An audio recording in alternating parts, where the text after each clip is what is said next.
नमस्कार, स्वागत है आप सभी का हमारे इस चैनल पर। दर्शकों, आप सभी को दीपावली की बहुत बहुत शुभकामनाएं, मंगल कामनाएं। भगवती रमा, भगवती लक्ष्मी जी आप सबके जीवन में धन्य धान्य से परिपूर्ण करें और हर कदम आपका सुख और प्रगति की ओर अग्रसर हो, ऐसी मैं भगवती रमा से, लक्ष्मी जी से कामना करता हूँ।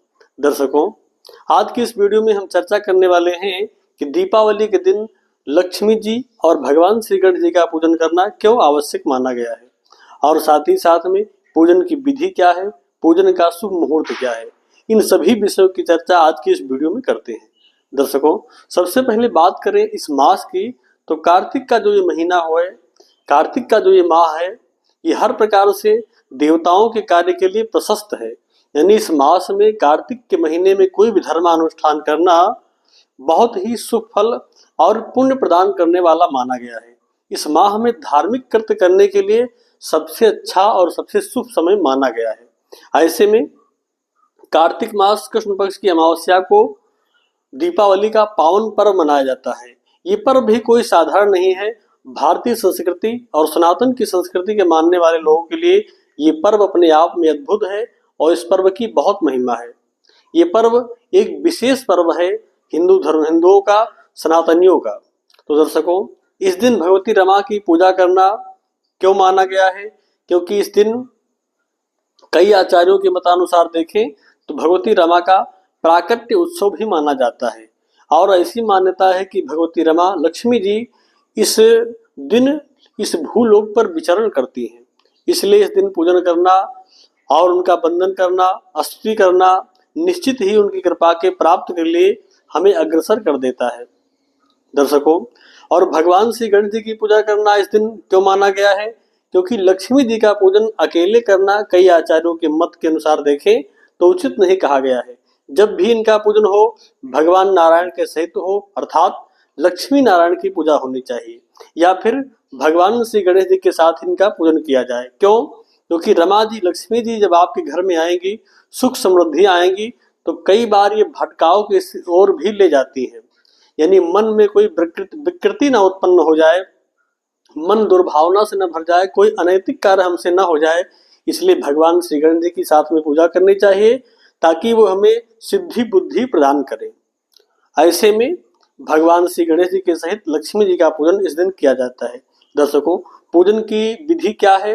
तो देखिए, जैसे कोई आपके घर में कोई श्रेष्ठ व्यक्ति आ जाए तो आप उसको सुंदर आसन पर बैठाते हैं। उसके पश्चात उसके चरणों की सेवा, अर्थात चरणों को धुलते हैं, पैर धुला जाता है। हालांकि आज के समय देखें तो ये परंपरा लुप्त हो रही है, पूर्व की परंपरा है, लेकिन उसी भांति देवताओं का पूजन करना चाहिए।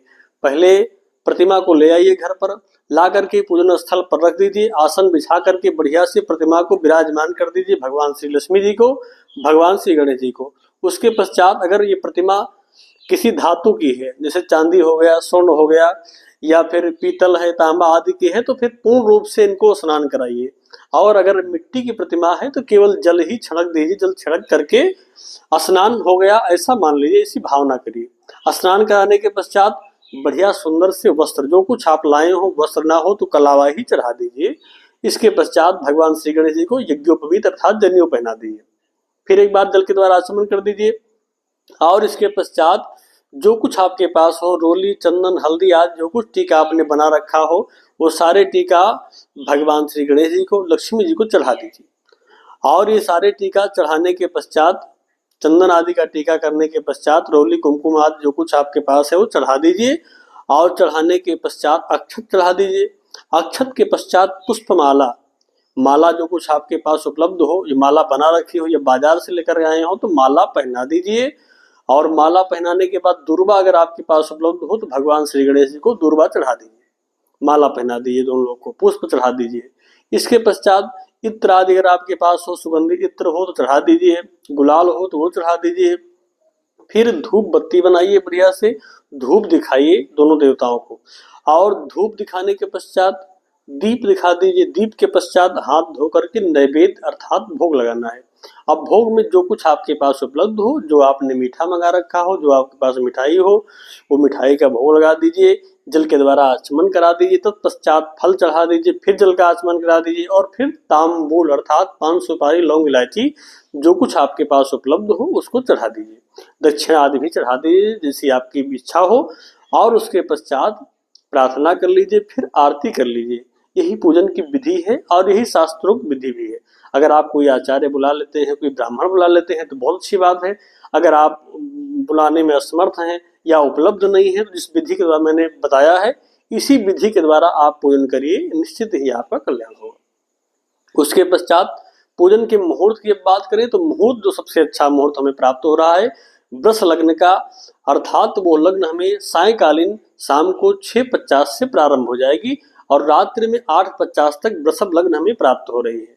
तो वृषभ लग्न पूजन के लिए, लक्ष्मी पूजन के लिए सबसे ज्यादा अच्छी और सबसे ज्यादा उत्तम मानी जाती है। तो मेरे हिसाब से इसी समय आपको इन दोनों देवताओं की, भगवान श्री लक्ष्मी जी और भगवती श्री लक्ष्मी जी और भगवान श्री गणेश जी, इन दोनों का पूजन आपको इसी मुहूर्त में करना है।